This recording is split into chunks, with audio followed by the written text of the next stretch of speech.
Muy buenas, bienvenidos, bienvenidas a la Taberna de Miguel. Mira, Lutero y el luteranismo. No te voy a contar la historia del luteranismo en Finlandia. Te voy a contar la importancia que tiene el luteranismo en Finlandia y, por supuesto, un poquito qué es, ¿no? Para que lo sepas. Aquí, digamos, hoy la taberna está como muy seria, ¿no? Yo sé, yo quizás es una falta de respeto ponerme la gorra, que vos sabes que en Venezuela a la gorra le llamamos cachucha, eso es una cachucha. Y mis lentes de sol, mis gafas de sol. Pero aquí tengo la Biblia y hoy tengo un día, ¿sabes? Estos días que a esos profesores que se vuelven pedantes y atemáticos. Tengo la Biblia en finés y aquí, en vez de tenerla en español, que aquí la puedes ver en la imagen, una de esta Biblia es la que yo tengo, pasa que no la conseguí, ahora no me conseguí la que tengo en francés y es ese tocho que tengo aquí en francés. Bueno, no te preocupes, ni te voy a leer la Biblia en francés, ni te la voy a leer en finés, pero me sirve aquí, una me acompañan, las dos, para hablar de Lutero y hablar del luteranismo en Finlandia. Mira, tú te acuerdas perfectamente de quién era Martín Lutero, Martin Luther. Tú te acuerdas, ¿verdad que lo sabes perfectamente? Si no, como siempre, búscala ahí en Google, ya te sabes los años, cuándo nació, cuándo murió y tal. Pero muy rapidito, yo recuerdo que así, era 1483, creo que es el año que él nace. Nos da igual, a ver, nos da igual el año exacto, pero no nos da igual la época, es muy importante la época. Estamos hablando de 1483 y él muere pues ahí por el 1500, no sé, 30 y algo, creo que fue 36 o así. Bueno, y entonces él llega, ahora vamos a imaginarnos al niñito Lutero, ¿ok? Como siempre vamos a ver la historia así con un poquito de humor, ¿no? Entonces llega, está el niñito Lutero. Él vive en una familia de campesinos, pero de campesinos que están bien, ¿no? Son gente que está mal, que, digamos, campesinos, pero campesinos que tienen su dinerito, ¿no? Están bien, ¿no? Tienen su tierra y tal, y eso. Y, bueno, en principio, como cualquier familia, pues el papá, que manda, quiere que su niño estudie derecho y bueno, y que vaya derecho, que vaya por el buen camino, ¿no? Que haga dinero, que trabaje en algo para hacer dinero. Entonces, bueno, y ese es el plan. En esa época, ese niño y ese joven tiene este apellido que ves aquí escrito, ¿ves? Él no se llama Luther, L-U-T, en español, en alemán es con la T-H-E-R, lo que en español decimos Lutero, pero bueno, es que tú sabes como siempre hacemos en español, le cambiamos el nombre, el apellido, es una cosa terrible, y así, ¿no? Se lo cambiamos a la gente. Bueno, imagínate que hace pobre Marx, amigo comunista, aquí lo saben, ya leyendo El Capital y dice Carlos Marx, claro que le llaman Carlos, es terrible, ¿no? No le llama Carlos a Carl, bueno, pero bueno. Y esto es peor todavía porque es el apellido también, Lutero. Bueno, nosotros lo conocemos como Lutero, Martín Lutero. Él no se llamaba así, su apellido era Luder, ahí lo ves escrito.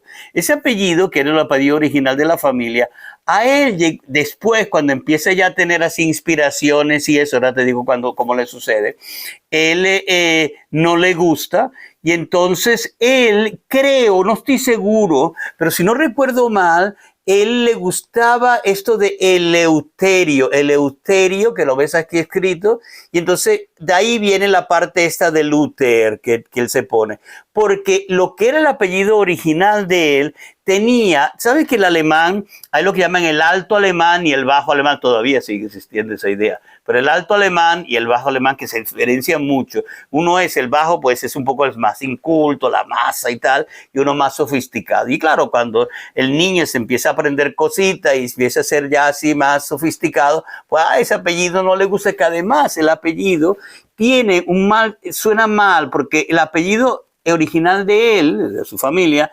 en la manera de hablar, para los del alto alemán, eso significaba como bandido, como hombre malo y eso. O sea, sonaba así, es casi un insulto, ¿no? Es como decirle a alguien, no sé, un pedazo de bicho ahí, ¿no? Suena mal eso, ¿no? Un luder. Bueno, entonces por eso él se cambió el apellido, no pasa nada, así se queda, aparte que le quedaba bien el que viene de Eleuterio, porque si no recuerdo mal, esto de Eleuterio significa libertad o algo por el estilo, o sea que le venía perfecto todo el asunto. Bueno, y además, que cuando la mayoría de la gente no sabía ni leer ni escribir bien y todo esto, pues entonces ellos escuchaban cómo se llamaba el apellido, eso es Luther, se lo cambió a Luther y ya está. O sea que, pero no es su apellido original, eso es una cosa que lo sepas, lo sabe. Bueno, entonces está el niño ahí y entonces, claro, está estudiando lo que el padre quiere, pero luego él ya dice, no me convence. Y llega un momento que él le sucede, como siempre, eso, wow, una cosa, un shock, ¿no? Y entonces él decide dejar todo eso, que es cuando empieza a cambiarse el apellido, y se va a los agustinos. Él es un monje agustino, él es agustino. Y está ahí y eso. Pero entonces ahí ya se empieza, está viviendo en un mundo donde en Alemania, lo que es hoy en día Alemania, hay diferentes grupos, digamos, reyesuelos, por ponerlo de esta manera, o sea, digamos, diferentes personas, hombres que tienen poder, hombres generalmente, que tienen poder en su zona donde vive, en su ámbito, en su territorio, y está muy separado, o sea, uno tiene esta zona, el otro tiene la otra zona y tal. Entonces son estos, digamos, estos reyesuelos, por eso lo digo, no son los reyes, son reyesuelos, pequeños reinos que tienen. Y claro, ahí se dan cuenta que, a ver, este corrupto del Vaticano, le tenemos que estar pagando impuestos a ellos. Además, nos dicen cómo tenemos que creer, qué tenemos que hacer y todo eso. Y además están haciendo algo. Nosotros le tenemos que comprar, porque es un buen negocio también para nosotros, porque como tenemos dinero, le podemos comprar indulgencias, perdones y poderes. Entonces, digamos que la iglesia católica está por ahí, y el Papa le dice, mira, has hecho todo esto malo, pero si me pagas, pues, tantos miles de euros, imagínate que fueran euros, tú estás perdonado y vas a ir al cielo, perfecto. O hiciste esto, mataste a alguien, está muy mal eso matar, pero si me pagas, ¡plip!, te vas a salvar. O sea, la iglesia, tremendo negocio, el Papa ahí forrándose y todos sus amigos mafiosos ahí en el Vaticano, o en Aviñón, que por esa época también el papado, hubo un momento que estaba en Aviñón el papado, en Francia, ahí en Francia. Bueno, entonces, pero en cualquier caso, digamos la jerarquía de la iglesia católica es la que manda. Estos diferentes sitios, ¿no? Estos que están ahí, son diferentes condados, ¿no? Esos sitios. Ellos empiezan a decir, oye, pero yo no quiero pagarle a ese tipo de allá porque está llevando todo el dinero. Entonces, ahí está sucediendo algo muy importante. Estamos entrando en el Renacimiento ya. Y hay algo en el Renacimiento que se llama esto, lo ves aquí, ad fontes, que significa volver a las fuentes. Eso, hasta ahí creo que hay un salmo donde está escrito la palabra en latín, está ad fontes, digo, en la traducción al latín, ad fontes, y si no me recuerdo mal, originalmente está inspirado más bien en el poeta Petrarca, pero bueno, nos da igual. Volver a las fuentes, ¿qué significa esto? Que la gente, el Renacimiento está buscando la vuelta a las fuentes originales de la cultura. ¿A dónde te lleva esto? Te lleva a los griegos, ¿no? Estás ahí, a la cultura griega. Y entonces aquí hay algo muy importante, que Lutero, aquí tenemos que él es un tipo muy genial, el tipo se da cuenta, es pilas, como dirían en Venezuela, pilas, ¿va? Entonces él ve, dice, mira, a ver, estos corruptos del Vaticano se están quitando todo el tiempo el dinero. La gente aquí, digamos, los que mandan aquí donde yo vivo, pues no les gusta. Vamos a hacer una cosa. Vamos a interpretar la Biblia volviendo a las fuentes. Entonces, ahí él busca algo puro. Él agarra la Biblia. Mira, vamos a agarrar esta grandota que tengo aquí en francés, ¿no? Y entonces sabe que, bueno, que la Biblia está traducida del griego al latín y del hebreo, parte del hebreo, dependiendo sobre todo del Antiguo Testamento también, al latín. Y la tiene ahí delante de él y él se da cuenta de algo muy importante. Mira esto, y eso está relacionado con hoy en día, la burocracia. Se da cuenta que los curas estos, los católicos, que son los únicos que hay, ellos son los que tienen esta Biblia, la Biblia, y ellos se la leen, está en latín, y ellos que son los que saben latín, se las leen al pueblo y se la interpretan al pueblo, le dicen lo que tienen que hacer, digamos, le echan el cuento en la versión que según ellos le conviene. Está escrito aquí, pero ellos la transmiten, la interpretan para sacarse beneficios y justificar sus actos de corrupción y todo eso como si fuera algo muy normal. Como Lutero ya vive esta época de volver a las fuentes, entonces él ve la Biblia y dice, oye, yo tengo que volver a las fuentes. Y la salvación no puede ser que alguien me dé permiso para estar salvado, que me diga, oye, yo te autorizo para estar salvado. No, yo tengo el libro, tengo la Sagrada Escritura, esto es sagrado y por fe puedo salvarme. Yo lo mismo la leo, yo tengo fe y yo me salvo. Y no necesito ningún cura, ni ningún Vaticano, ni nada que me diga lo que tengo que hacer. Esto es fantástico, claro. Esto es un cambio extraordinario en la historia. ¿Por qué? ¿Qué pasa ahora? ¿Qué sucede? Bueno, esta idea de Lutero, que no es el único, por esa época hay otro, está Calvino también, hay varios por ahí, esta idea ya está rondando, ¿no? Por esa época, claro, las ideas, nosotros nunca somos tan originales, muchas veces cuando se nos ocurre algo, se nos ocurre porque somos de una época y en esa época hay varias cosas que nos influyen y entonces llegamos a una conclusión, pero eso les pasa a muchas personas. Claro, algunos después acaban teniendo relevancia histórica o lo que hacen pues llega a extenderse que se convierte en algo, en un dogma o algo importante, ¿no? Bueno, entonces llega nuestro amigo Lutero, entonces dice eso, hay que volver a las fuentes, pero entonces nos encontramos con un problema. ¿Cuál crees tú que es el problema? Bueno, el problema es que la gente no sabe leer y escribir. No, a ver, no, leer y escribir, no está alfabetizada. No sabe leer, vamos por la parte de no sabe leer. Entonces, claro, tenemos un problema. Si yo estoy diciendo ahora que yo no quiero ningún cura de estos del Vaticano, de estos católicos, ¿no? De estos curas, que estén interpretando la Biblia por mí, me digan lo que dice ahí, entonces, y yo estoy diciendo que tienen que cada persona entenderlo por sí mismo y salvarse a través de la fe que tiene en este libro, porque esta es la voz, esto es la palabra de Cristo. Pues entonces la gente tiene que entender, tiene que saber leerlo. Entonces, ¿qué es lo que pasa? Tiene que aprender a leer. La gente aprende a leer, se le enseña a leer. Pero luego viene una parte muy importante, que empieza a traducirse la Biblia a las lenguas vernáculas para que el tipo de ahí de Alemania, de Italia, de Francia, de Suecia, de Noruega, de Finlandia, pueda entender la Biblia, tiene que estar escrita en el idioma que habla la gente, no el idioma de estos súper ricachones de la Iglesia Católica, que es el latín o de la inteligencia, no, el idioma del pueblo, porque ellos son los que tienen que leerla y salvarse, buscar la salvación leyéndose la Biblia. Entonces se traduce a su idioma, se traduce al alemán, se traduce al finés, se traduce al ruso, se traduce a todos estos idiomas.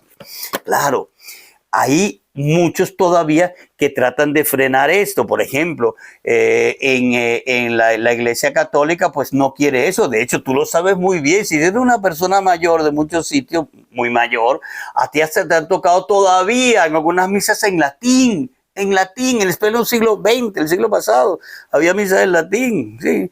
Bueno, y el cura pues, digamos, tiene un poder con la lengua. Esto, por cierto, que no se entere nadie aquí, los musulmanes lo utilizan bastante, porque no te olvides que el árabe es como una lengua sagrada. Y eso, el poder de la lengua, eso te da mucho poder para controlar. Pero bueno, no vamos a hablar de ello, que es otro tema. Entonces eso. Entonces la gente empieza. Ahora, ¿cómo influye esto en un país como Finlandia? Bueno, mira, en un país como Finlandia esto influye que la gente empieza a desarrollarse la lengua finesa, a hacer una lengua con la cual tú puedes también leer lo que nos dice Jesús, lo que dice Cristo, lo que dice Dios, nombre que tú quieras ponerle, según diferentes sitios, divisiones y tal, y entonces lo puedes leer directamente. No tienes la burocracia. este que estaba aquí, que era el burócrata, ¿no? Es como el gestor, el abogado, el que te decía lo que decía ahí, ya no hace falta, ya tú vas directo a la fuente original. Y no solo eso, que también cuando haces esas traducciones de la Biblia, se hacen nuevas traducciones y mejores porque se hacen ya por intelectuales, gente que domina muy bien y van directo a las fuentes griegas y hebreas y se hacen muy buenas traducciones. Traducciones que todavía son muy buenas, pero se van corrigiendo. Tú sabes además que cuando se hace la Biblia, la Biblia, no es lo mismo esta Biblia que tengo aquí, la católica, está en francés, ¿no? Y una de las tantas versiones, pero bueno, digamos una que está aceptada, y una que tengamos nosotros de la católica en español, o está en finés. Hay algunos libros de la Biblia luterana en finés que están aquí que no están en la católica. O sea, que aquí en la católica hay más libros. Por ejemplo, el libro de Judith no está aquí. Hay un libro que lo que más me gusta no está aquí. Creo que era el Judith. ¿Es Judith? Sí, creo que Judith. No está aquí, no está en la luterana, está en la católica. O sea, que no es exactamente igual. Hasta la palabra de Dios, dependiendo, le quitamos una cosa, le ponemos otra. ¿Tú sabes cómo es? Bueno, y los testigos de Jehová lo hacen. Ellos tienen también su versión acomodada a lo que ellos quieren, o sea, de su manera, y lo mismo hacen todos, o sea, así funciona. Pero vamos con los importantes, con los grandes, ¿no? Que son los protestantes, los reformistas, los luteranos y los católicos. Ahí tenemos estos dos, bueno, de este lado, luteranos y católicos, la Biblia. Y ya no hace falta ese intermediario, ya no hace falta, la gente va. ¿Pero qué significa esto? Piensa, ¿qué significa esto? Significa que empieza a haber una gran diversificación de la cultura. La gente sabe leer. Claro, la gente que sabe leer ahora no solamente lee la Biblia, sino lee otros textos, lee literatura de diferente tipo, lee cuestiones revolucionarias, ideas políticas, ideas sociales, ideas económicas, cantidad de cosas. La gente empieza a leer muchas cosas. Prensa, noticias, todo eso, papá. Ya tenemos la imprenta, ya los discursos, es decir, el escrito, se repite, se copia, por todos lados y todo el mundo puede leer, la mayoría.